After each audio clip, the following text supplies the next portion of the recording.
कमा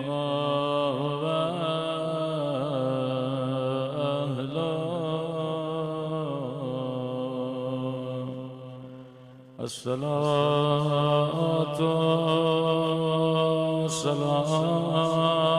वस्सलामु अला सय्यिदिल मुरसलीन व खातमिन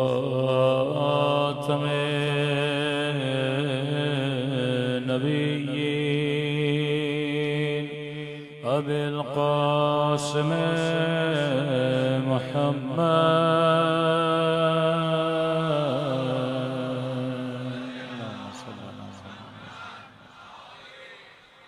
व अला आलिहि तय्यबीन ताहिरीन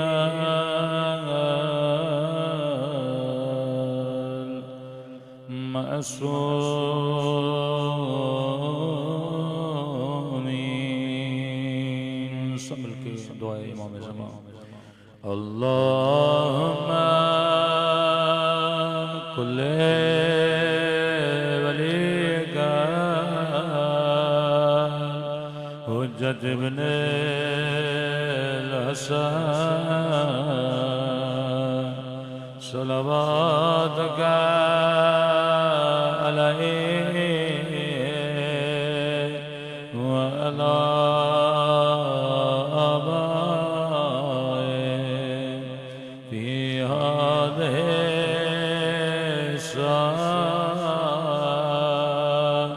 व फी कुल्ली वलिय्यन व हाफ़िज़ा व क़ाइदन व दलीलन व ऐनान हत्ता तुस्किनहु अर्ज़क़ा व तुमत्तिअहु फ़ीहा बिरहमतिका या अरहमर राहिमीन। सल्लल्लाहु अलैहि वसल्लम।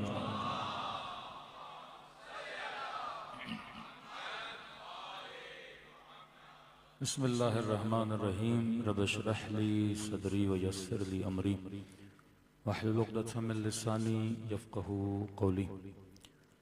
अम्मा बअद फ़क़द क़ाल रसूलुल्लाहिल करीम इन्नल हुसैन मिस्बाहुल हुदा व सफ़ीनतुन निजात। सल्लल्लाहु अलैहि मुहम्मद व आले मुहम्मद।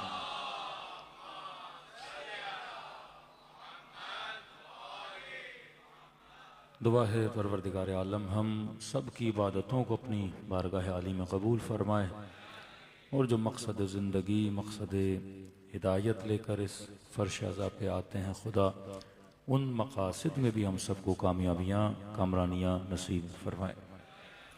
मुसलसल आपकी खिदमत में दावत जज्बे हुसैनी के उन्वान से गुफ्तगू हो रही है कि मजलिस अबा अब्दुल्लाहिल हुसैन नवासे रसूल की मजलिस सिर्फ तारीख़ के एक वाक़े को याद करने का नाम नहीं है। कम होता है उस अगले साल गम और कम हो जाता है। 15-20 साल के बाद इंसान भूल जाता है कि दादा की कब्र पे जाऊं वालिद की कब्र पे जाऊं। लेकिन ये कैसी रौनक है ज़िक्र अबा अब्दुल्लाहिल हुसैन कि इस जिक्र में आने वालों से आप पूछें कि इंसान एक ही शहादत बार बार सुनता है। ये नहीं कि कोई मजबूर करे किसी को रुलाने के लिए, लेकिन मोहब्बत इंसान के दिल में इस कदर होती है हर साल ऐसे महसूस होता है कि अभी अभी अबा अब्दुल्लाह हुसैन शहीद हुए हैं। गम की ताजगी वो मिट्टी जो करबला में पड़ी है, हर साल आशूरा का दिन जब आता है तो देखने वाले देख सकते हैं वहां जाके, तो वो खून जो मिट्टी में है वो तरो ताज़ा हो जाता है। ये गम की ताजगी ये वो एजाज अबा अब्दुल्लाह अल हुसैन है कि खुदा कभी भी कशिश जिक्र इमाम हुसैन को कम होने नहीं देता। देखिए ईरानी जाकिर है, मैं हमेशा उसको कोट करता हूँ। मौला हुसैन के लिए नुहा लिखता है तो उसने एक नुहा बड़ा प्यारा लिखा और नुहे का जुमला ये था। अब ज़ाहिर है वो 20 साल से इमाम हुसैन का जाकिर है, मतलब 14-15 साल से जिक्र अबा अब्दुल्ला कर रहा है। तो कोई जाकिर है, कोई जिक्र सुनने वाला है, तो यहाँ कोई 20 साल से जिक्र कर रहा है, कोई 20 साल से जिक्र सुन रहा है। तो किसी न किसी तरीके से हम इमाम हुसैन के सिस्टम के साथ जुड़े हुए हैं। तो ये कहता है कि अबा अब्दुल्ला अल हुसैन, जब आज आपका जाकिर खुद को आईने में देखता है तो मौला मैं देख रहा हूं कि मेरे बाल सफेद हो गए, मेरी दाढ़ी सफेद हो गई, मेरे चेहरे पे झुर्रियां पड़ गईं, लेकिन मौला मैं आज भी जब आपका जिक्र करता हूं हुसैन वही है जिसे मैं बचपन में सुना करता था। जिक्र पुराना नहीं हुआ, जाकिर पुराना हो गया, लोग पुराने हो गए, लेकिन सदियां गुजर गईं, आज तक भी जिक्र अबा अब्दुल्ला अल हुसैन जिंदा है। अब इसके पीछे वजह क्या है कि आलम इस्लाम में, आलम दुनिया में फरमाया, रसूल करीम फरमाते हैं दरख्त से कोई पत्ता नहीं गिरता अगर खुदा का इज़्न न हो, अगर खुदा की इजाजत न हो।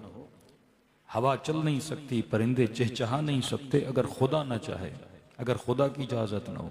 कोई इंसान के आंखों से आंसू बह नहीं सकता अगर खुदा का इज़्न न हो।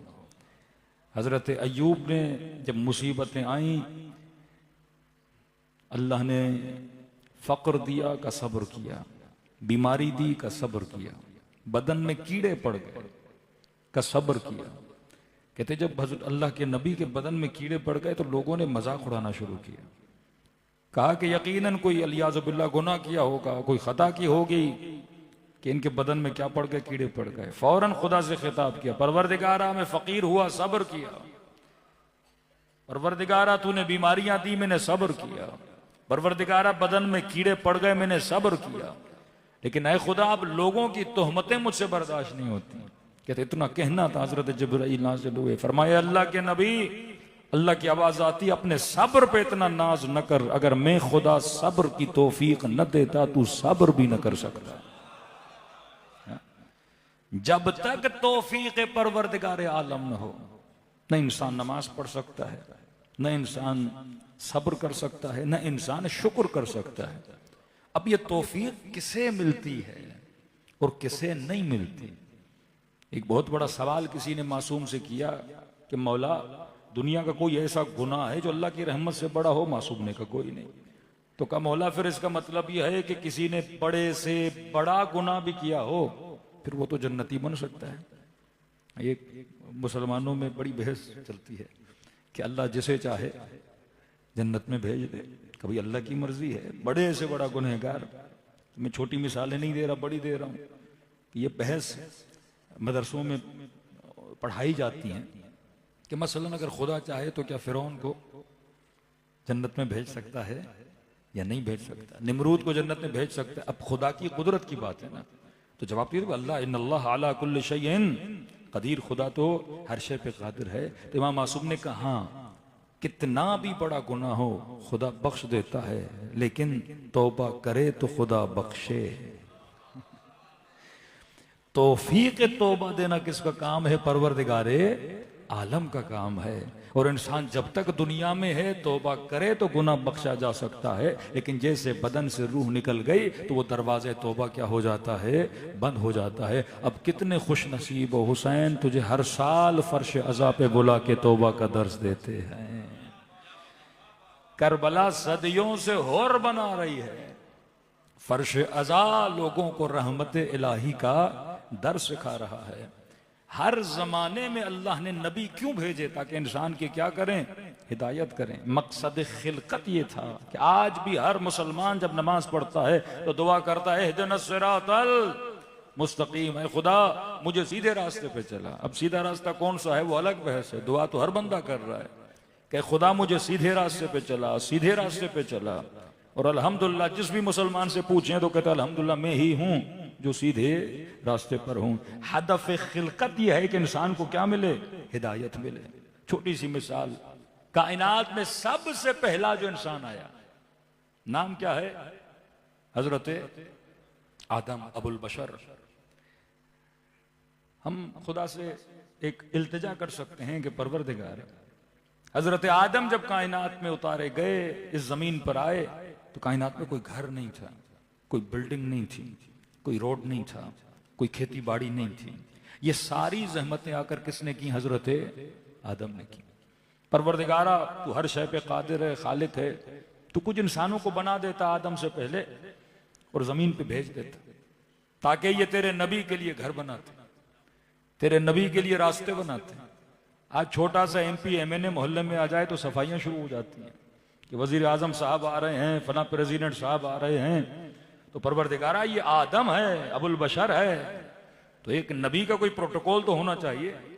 छोटा सा मौलवी, इतने बड़े बड़े प्रोटोकॉल, और ये हजरत आदम जमीन पे आ रहे हैं। परवरदिगारा, कुछ लोगों को बना के तख्लीक करके तेरे इख्तियार में था, तू भेज देता, वो घर बनाते, वो रोड बनाते, वो खेती बाड़ी करते, खाना तैयार होता, हर शय फराहम होती, तो उसके बाद किसे भेजता?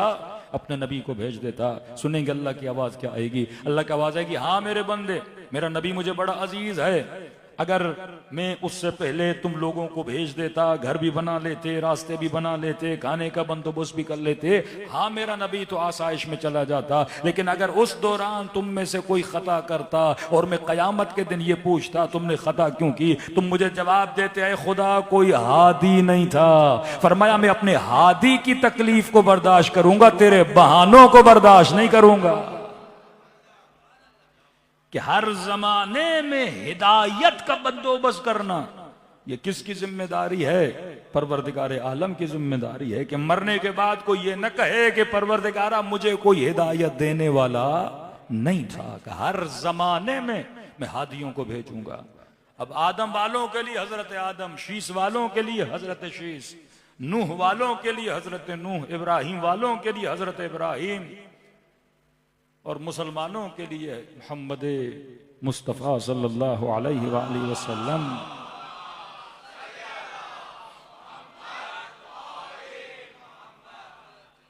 हर कौम ने नबी देखा, हिदायत पाई, हर कौम को कोई ना कोई हादी दिया। 1,01,24,000 अंबिया भेजे, किसकी हिदायत के लिए? इंसानों की हिदायत के लिए।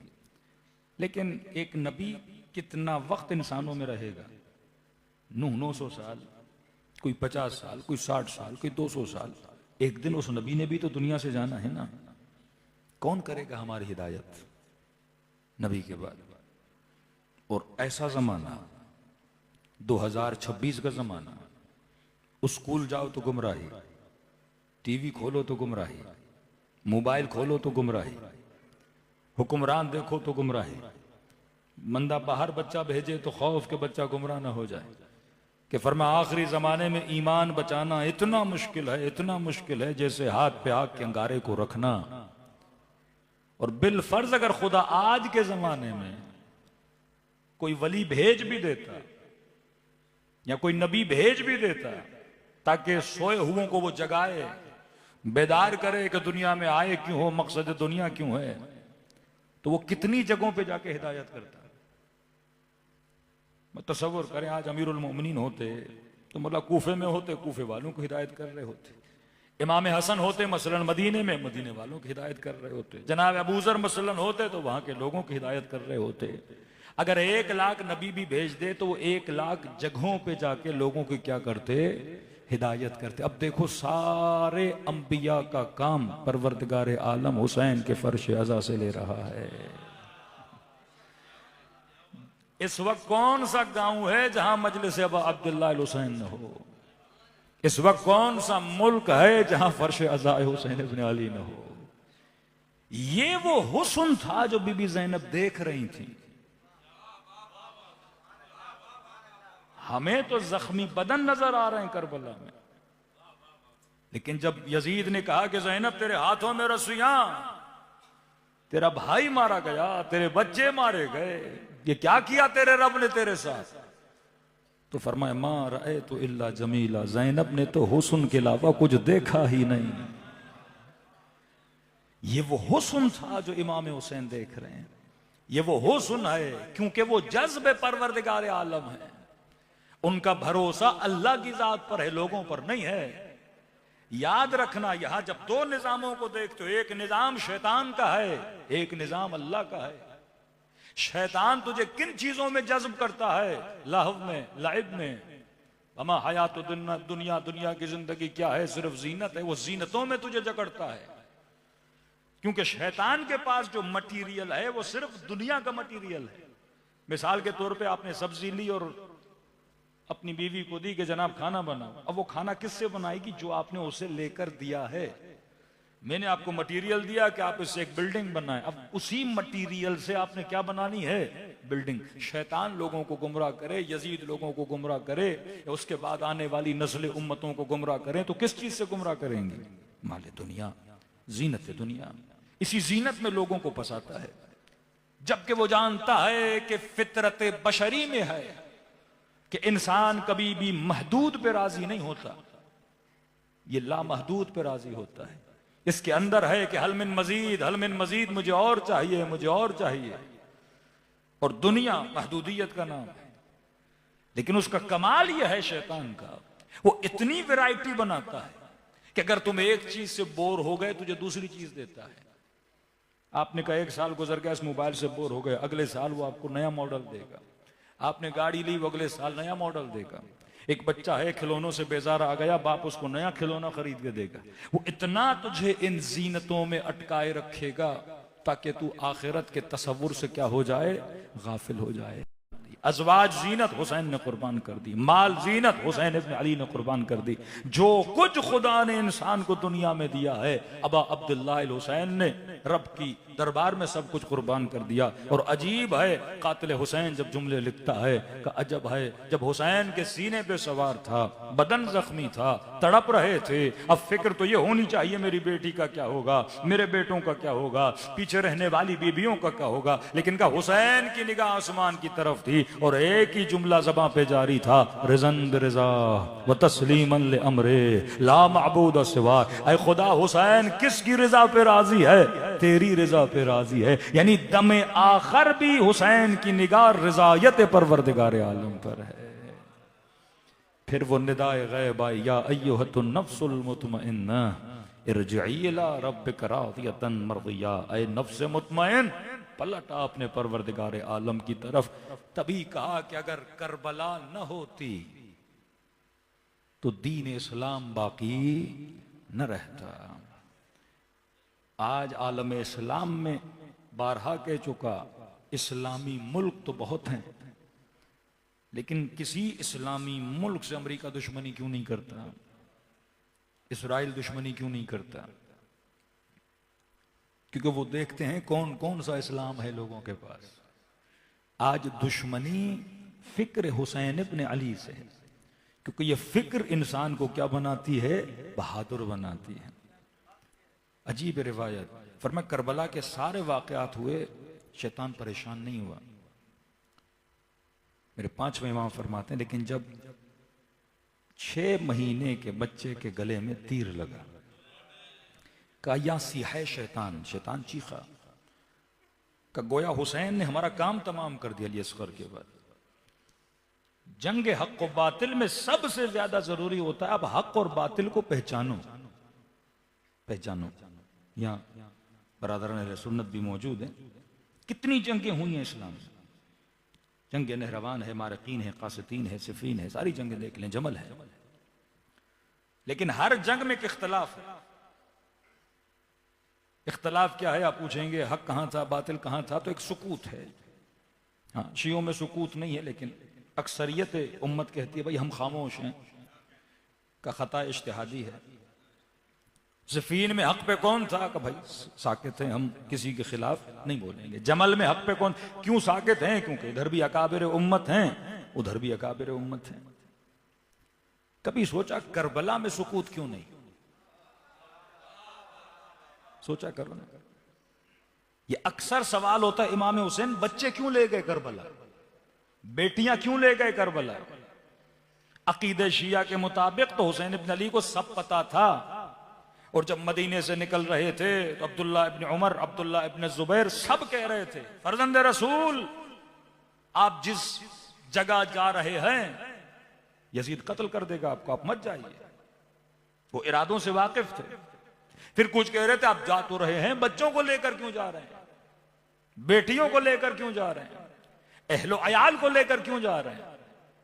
ये हुसैन इब्न अली है जो जंग सिफ़ीन में अली के रिकाब में लड़ चुके हैं। ये हुसैन इब्न अली हैं जो जमल में बाबा के रिकाब में लड़ चुके हैं। ये सारे मामलात को, चीजों को जानते हैं। सिफ़ीन में उम्मत खामोश, जमल में उम्मत खामोश, नहरवान में उम्मत खामोश, क्यों इधर भी अकाबिर उम्मत हैं, इधर भी अकाबिर उम्मत हैं, वहां भी असहाब हैं, यहां भी असहाब हैं। कहीं पे उम्मुल मोमिनीन है, इधर अली इब्न अमीरुल मोमिनीन है। लेकिन सवाल है कि करबला में खामोशी टूटी क्योंकि इमाम हुसैन जानते थे कि खामोशियों को तोड़ना कैसे है। अब दो सिनेरियो बनाओ।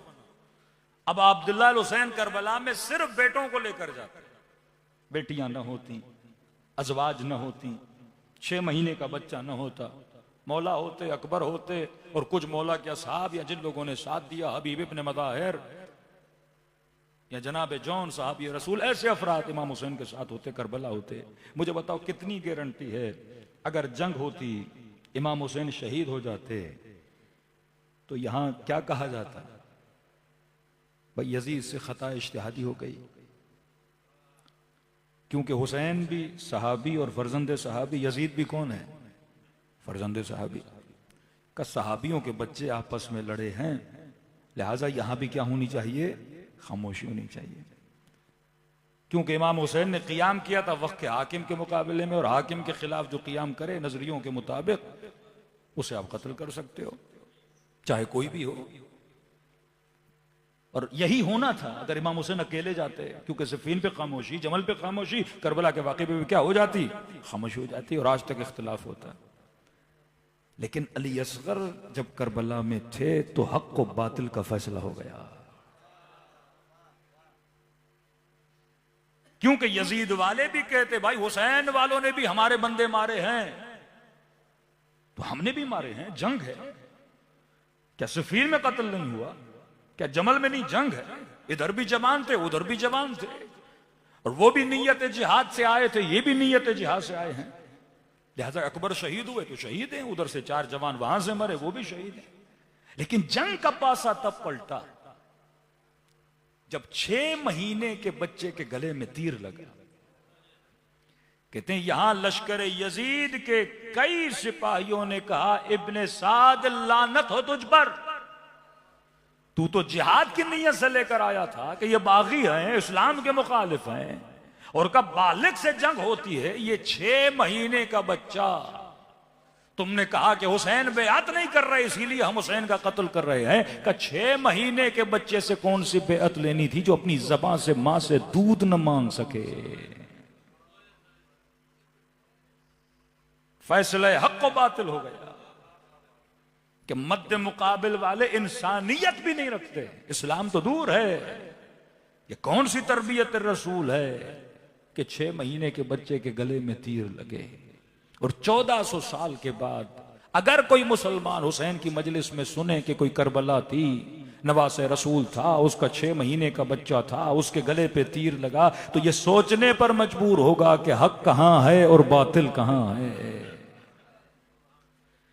लकीर खींच दी अबा अब्दुल्लाह हुसैन ने कि हक और बातिल की पहचान तेरे अंदर आए। दुश्मनी हुसैन से थी, फिर नबी की नवासियों के हाथों में रस्सियां क्यों बांधी गई। दुश्मनी हुसैन से थी, क्या किसी मुसलमान की बच्ची को भी कनीजी के लिए मांगा जाता है। ये कारनामा अबा अब्दुल्लाह हुसैन था कि जो निकाब चेहरों पे थे, हुसैन ने उन मुसलमानों के चेहरों से निकाबों को उतार दिया ताकि कोई बहाना न कर सके कि हम मुसलमान हैं, कोई बहाना न कर सके कि मैं फला का बेटा हूं और मुझे मेरी इज्जत और एहतराम किया जाए। इन्न अकरमकुम इंदल्लाहि अतकाकुम, इज्जत उसी की जाती है जिसके दिल में तकवा परवरदिगारे आलम पाई जाती है। तभी इमाम हुसैन ने बरमला कहा, क्या मैंने हलाल मोहम्मद को हराम किया? क्या मैंने हराम मोहम्मद को हलाल किया? खुतबात अबा अब्दुल्लाह अल हुसैन। कहा अगर मुझे मारना चाहते हो इन चीजों की वजह से मारो।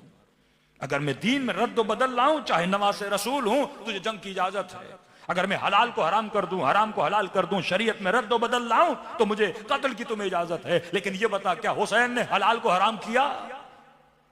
क्या हराम खुदा को हलाल किया? सारे खामोश। का नहीं हुसैन, तुमने ऐसा कुछ नहीं किया। का फिर मुझे कत्ल करने क्यों आए हो? आवाज आई, बुग़्ज़न ले अभी, तेरे बाबा का बुग़्ज़ हमारे दिलों में है। इब्तदाए दीन इस्लाम और रसूल खुदा के जाने के बाद जंग सरे अली इब्न अबी तालिब है कि जो अली के पीछे है, जो अली को हक मानता है। और ईमान और कुफ्र की पहचान भी अगर किसी को बनाया रसूल ने, तो अमीरुल मोमिनीन को बनाया। या अली, जिसके दिल में तेरी मोहब्बत है वो मोमिन है, और जो तेरा नाम सुन के चेहरा बिगाड़ दे तो समझो मुनाफिक है। तभी फरमाया, चक्की के बीच में कील होती है, कि अली वो कील हैं। अगर अली नहीं तो ये चक्की चलती नहीं है। अना मदीनतुल इल्म व अलीयुन बाबुहा, में शहर इल्म हूं और अली उसका क्या है? दरवाजा है। अदालत अली। आप किसी इंसान से नफरत भी करो ना, कोई वजह होनी चाहिए। दीन इस्लाम अक्ल व अक्लानियत का दीन है। पिछले अंबिया की उम्मतें अगर ईमान लाती थी, मोजज़ों को देख के ईमान लाती थी। बयान कर चुका कल की मजलिस। लकड़ी को इजदहा बनाया का नबी है, मुर्दे को जिंदा किया का नबी है, पानी को जमीन बना दिया का नबी है, यद बैजा का नबी है। लेकिन ये सुस्त ईमान है जो मुअज्जिज़े को देख कर आए। क्योंकि या अल्लाह का नबी गैबत में चला जाएगा, कोई सामरी आएगा बछड़ा बना देगा, फिर वो अल्लाह के नबी को छोड़कर इसे मानेंगे। जब रसूल का जमाना आया तो आप देखते हैं मुअज्जिज़े इतने नहीं दिखाए रसूल खुदा ने। सबसे बड़ा मुअज्जिज़ा कुरान। और कुरान क्या है? किताब दलील, किताब अक्ल।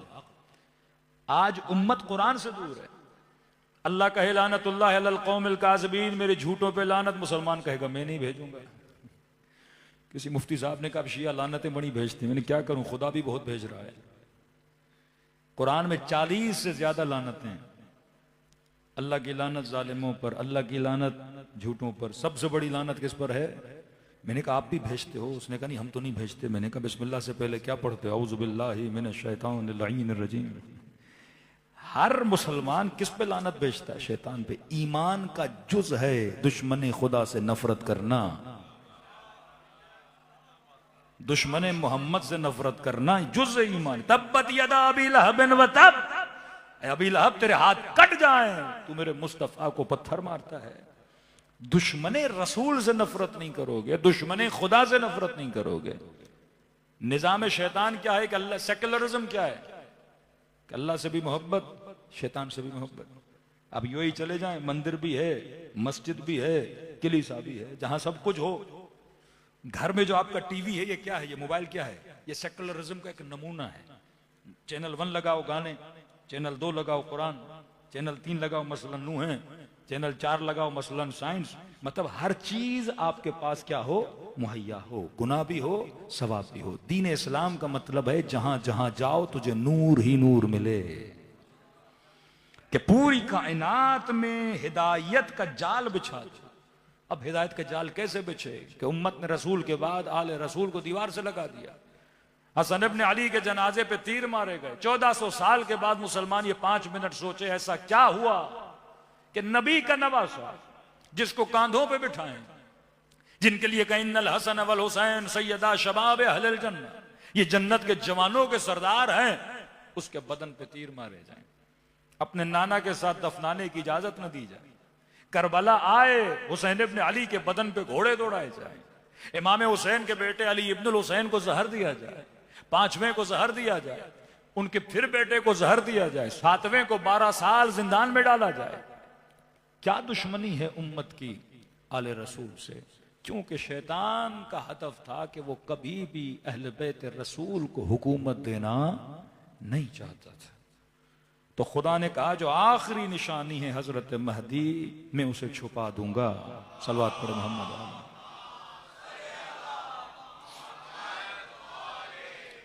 वो भी हजरत महदी किसके फर्जंद हैं? फर्जंद अली इब्न अबी तालिब और फर्जंद ज़हरा हैं। फरमा मैं छुपा दूंगा जब तक इस उम्मत के अंदर सलाहियत पैदा न हो। ऐसा ना हो मैं आखिरी निशानी भेजूं और फिर भी उसे क्या कर दिया जाए?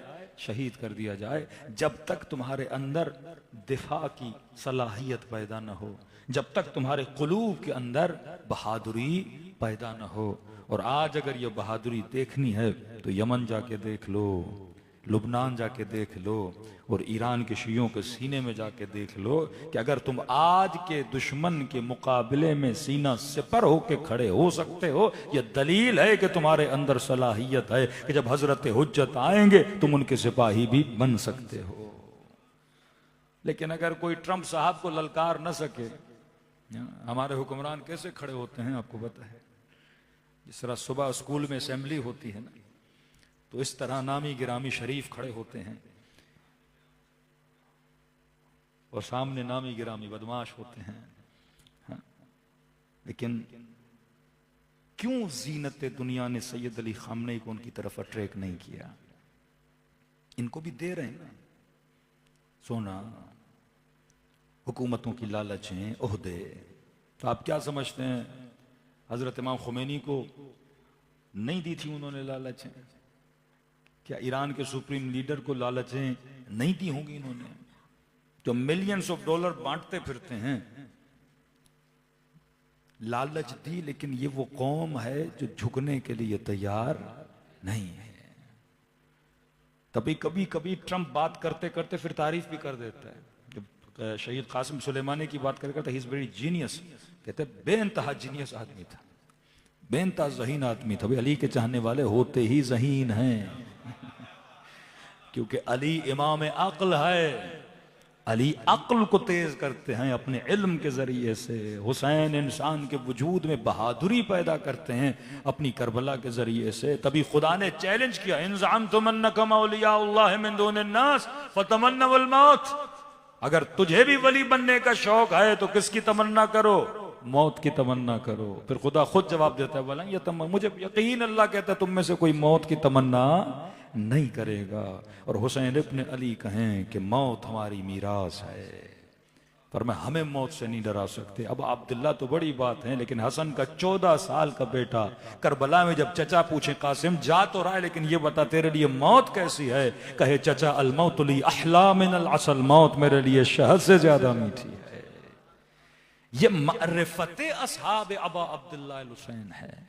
ये वो फलसफा करबला था जिसने इंसान को दुश्मन शिनासी अता की।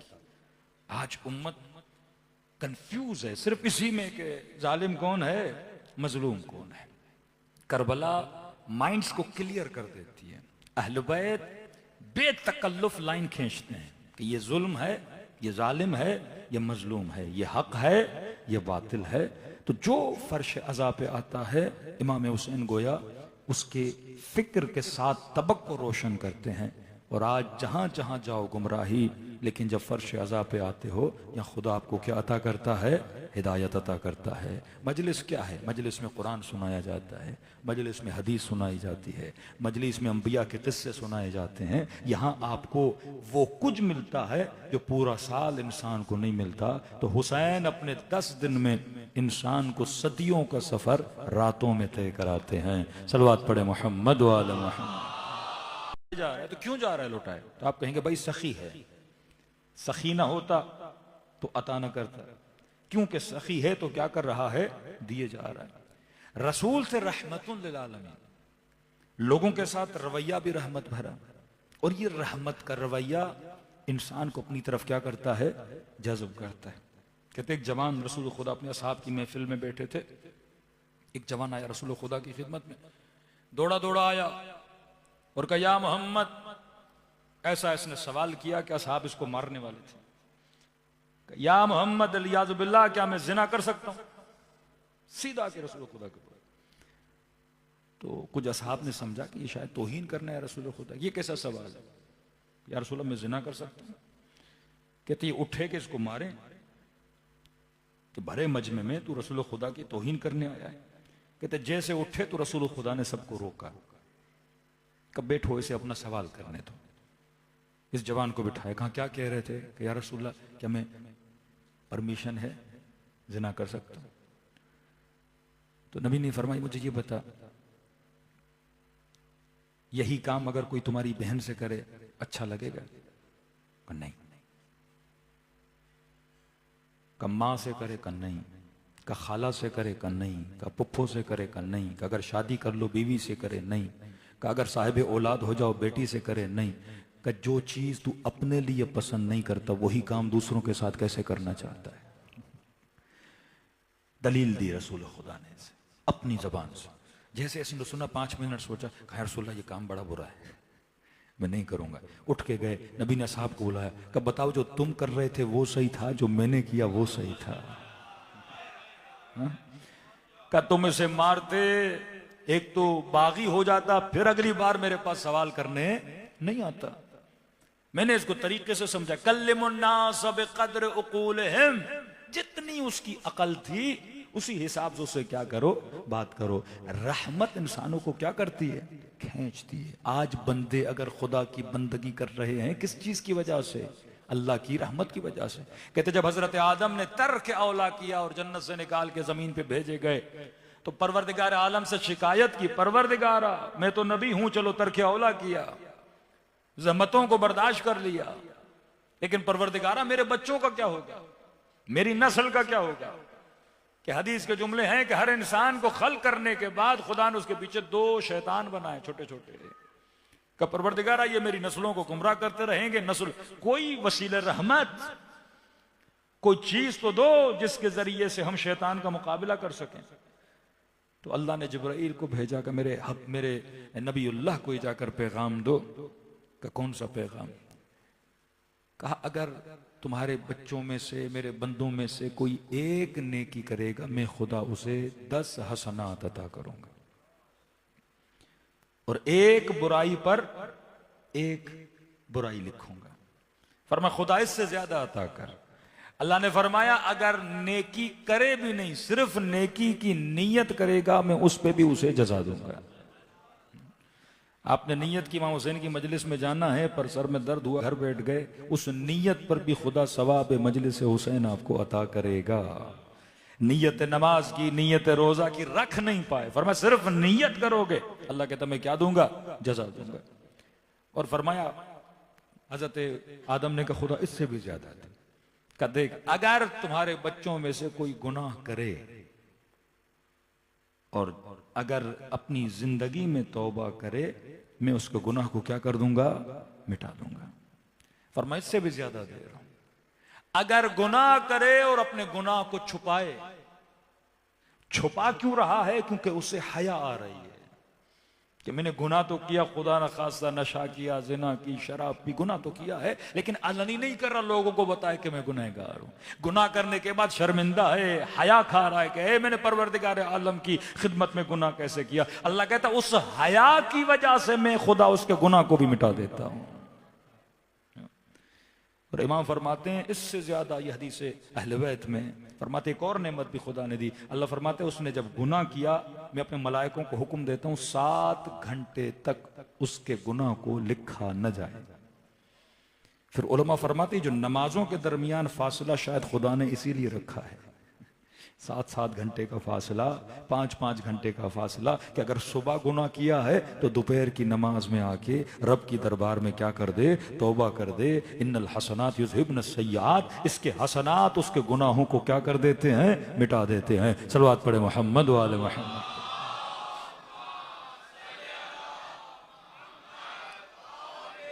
अमीरुल मोमिनीन जब खलीफा बने तो एक जवान आया, या अली मैंने फाहशा किया है, मुझे पाक बना।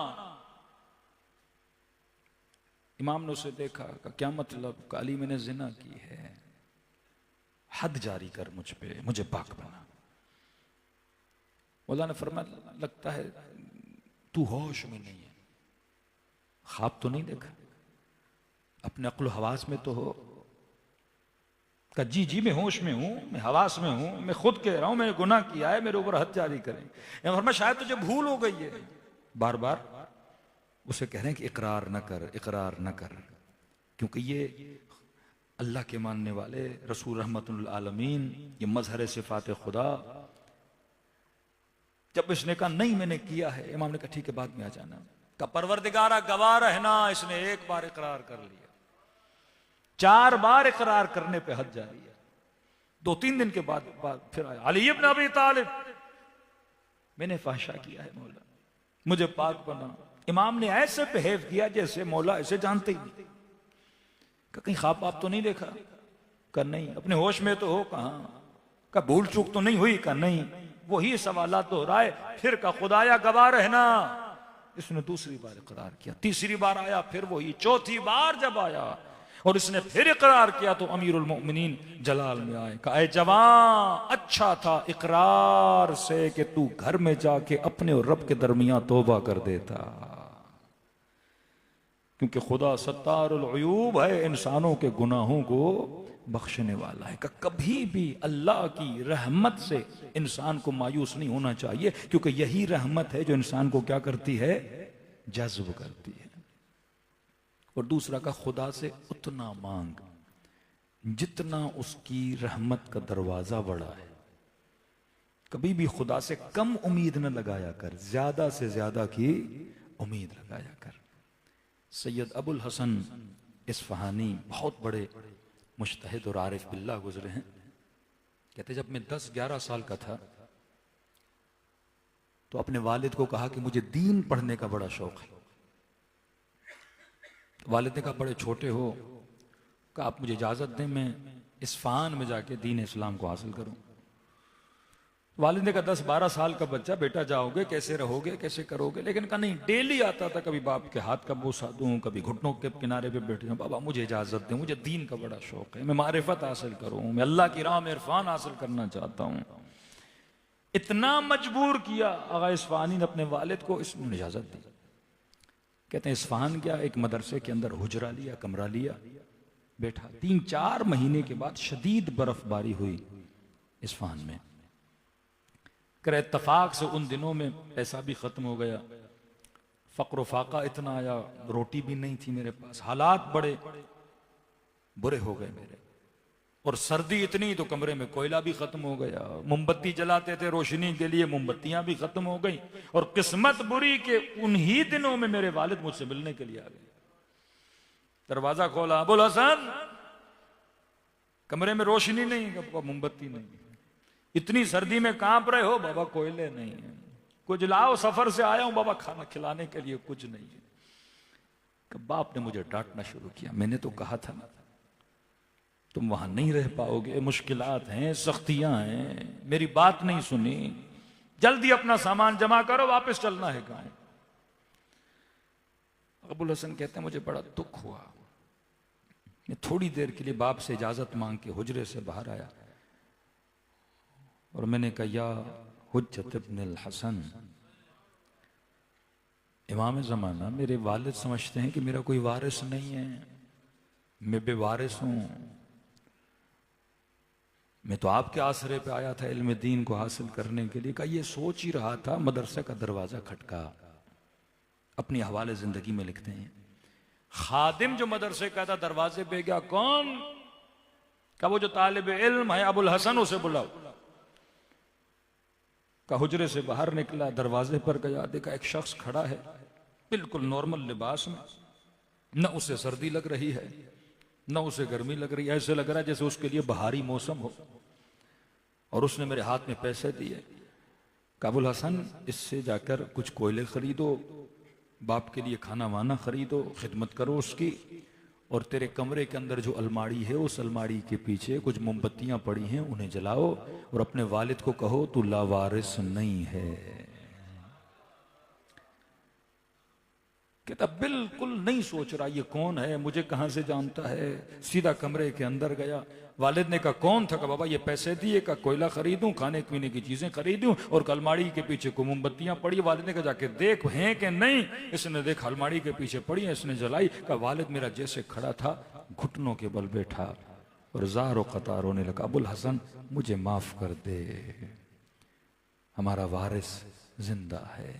मैं इतना कम मारिफत था कि अपने हौसले को खो बैठा और बेटा तुझ पे तनकीद करने लगा। तो मेरे अजीज़, अगर फर्श अज़ाब पे हो तो कोई तो है तुझे बुलाने वाला, जो तुझे हुसैन की महफिल में बुलाता है, जो आपके दिलों में जज्बा पैदा करता है। ज़ियारत नाहिया में इमाम ज़माना फरमाते हैं, मेरे जद हुसैन, मैं सुबह शाम आप पे गिरिया करता हूँ, और जब आंखें खुश्क हो जाती हैं तो बदलत दुमूअ दमा, मैं इन आंसुओं के बदले में खून रोता हूँ। सैयद इब्न ताबूस कहते, जब मैं सरदाब इमाम ज़माना में गया तो कहते पहली सीढ़ी उतरा ही था तो मुझे इमाम ज़माना के रोने की आवाज़ें आ रही थी, और रोते रोते अपने जद को सलाम भी कर रहे थे और खुदा को हुसैन के खून का वास्ता देकर अपने शियों के लिए दुआ भी कर रहे थे। आज भी पर्दे गैब में आपका मौला आपको याद रखता है। फरमाया, जो खुलूस से दिल से हमारे जद को सलाम करे, खुदा उसे सवाब ज़ियारत नवास रसूल नसीब करता है। दिलों को करबला की तरफ रवाना करें। ऐसे सलाम करो जैसे 4 साला बच्ची ने सलाम किया, जैसे करबला के असीरों ने सलाम किया। सब में अस्सलाम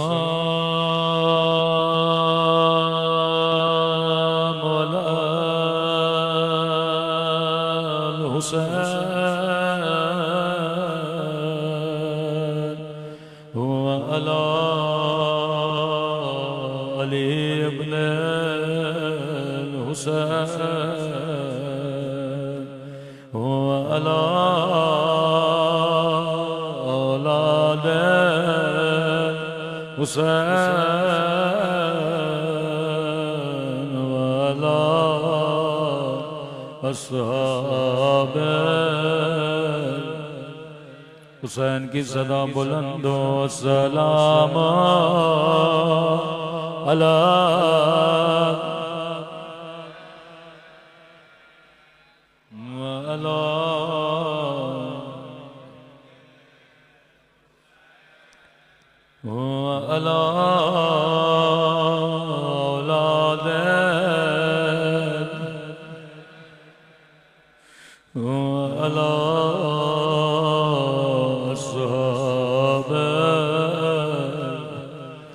खुलूस दिल से सलाम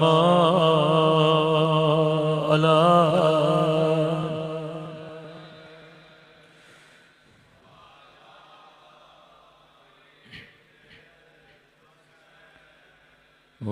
अला औलाद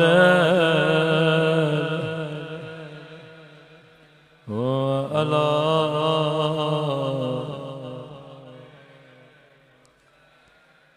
मेरा सलाम उस 4 साला बच्ची की यतीमी पे बड़ा प्यार करते थे इमाम हुसैन अपनी 4 साला सकीना से। रिवायत के जुमले हैं, खेमे में बैठे थे, बच्ची सीने पे सो रही थी। अचानक खेमे में 2 बच्चियां आई। मौला ने जल्दी जल्दी से सकीना को सीने से दूर कर दिया। कभी इन 2 बच्चियों को सीने से लगाते थे, कभी इनके सर का बोसा लेते थे। ये बच्चियां कहने लगी, मामू हुसैन आज इस तरह प्यार कर रहे हैं जिस तरह यतीमों को सीने से लगाया जाता है। जैसे ये बच्चियां खेमे से बाहर गए, सकीना ने कहा, बाबा क्या मुझसे नाराज हो? आपने मुझे कभी अपने आप से ऐसे दूर नहीं किया। फरमाया सकीना आजा बाबा के सीने से लग जा। सकीना कुरान का हुक्म व अम्मल यतीमा फला तक़हर, यतीमों के सामने अपने बच्चों को प्यार न किया करो। यतीमों को अपना बाबा याद आता है। सकीना मुस्लिम मारे गए, ये बच्चियां यतीम हो गई है।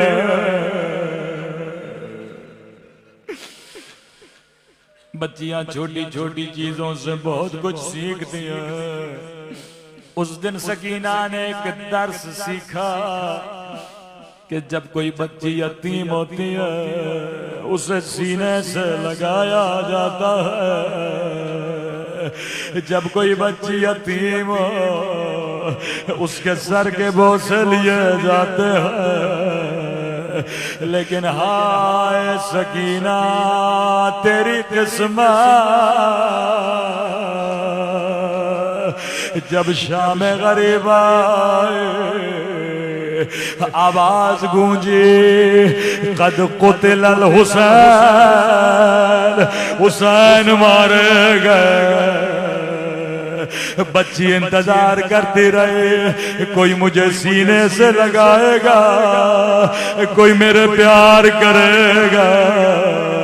लेकिन शिमर आगे बढ़ा, इतने जोर से तमाचे मार।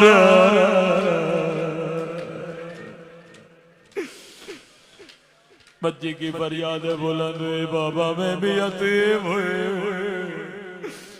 किसी ने मुझे सीने से नहीं लगाया।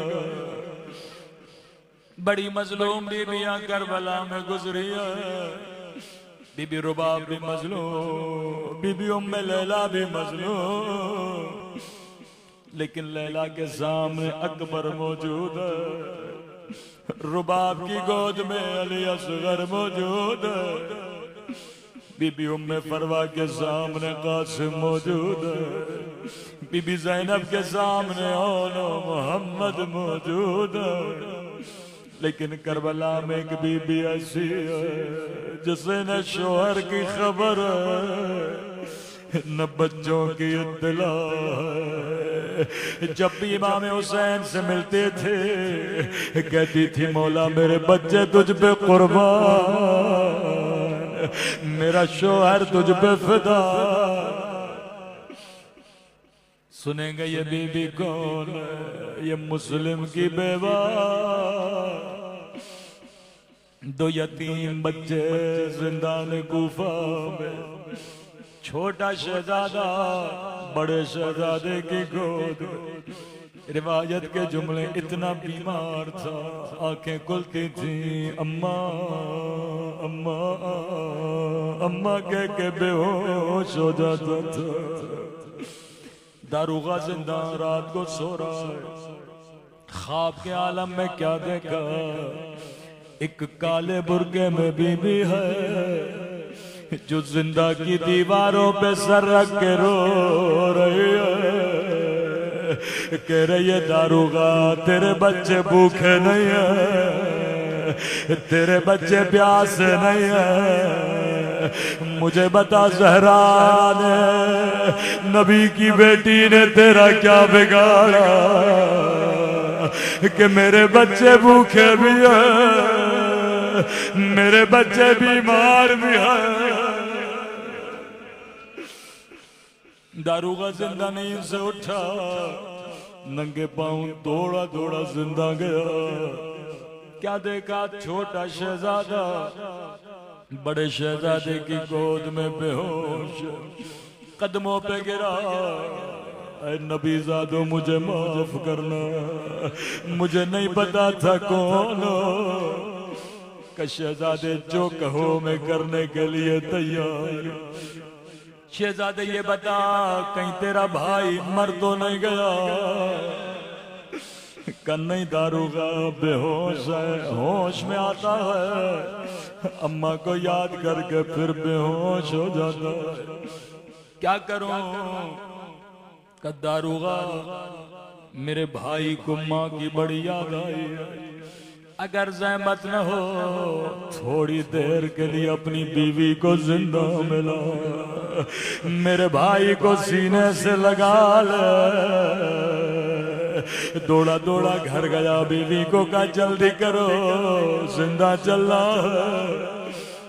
ये मोमिना साहबी रसूल की बेटी थी, कहती है दारुगा में शरीफ औरत हो, मुझे जिंदा न ले चल। सर पीट के कहने लगा कायनात की शरीफ बीबी जिंदा की दीवारों पे सर रख के रो रही है। ज़हरा उजड़ गई, ज़हरा के बच्चे उजड़ गए।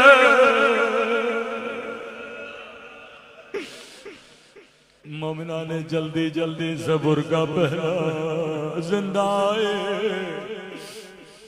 नन्हे से शहजादे को अपने सीने से लगाया।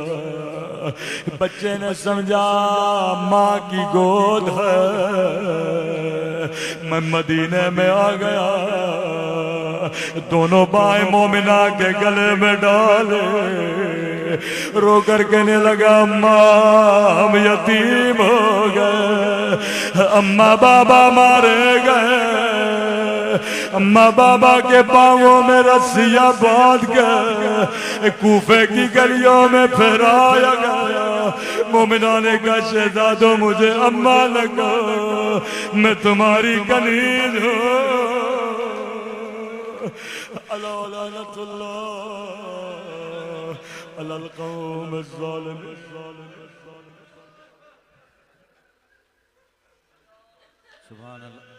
सुभान अल्लाह माशाअल्लाह। नहा खानी वसीना जनी बर्पा करने के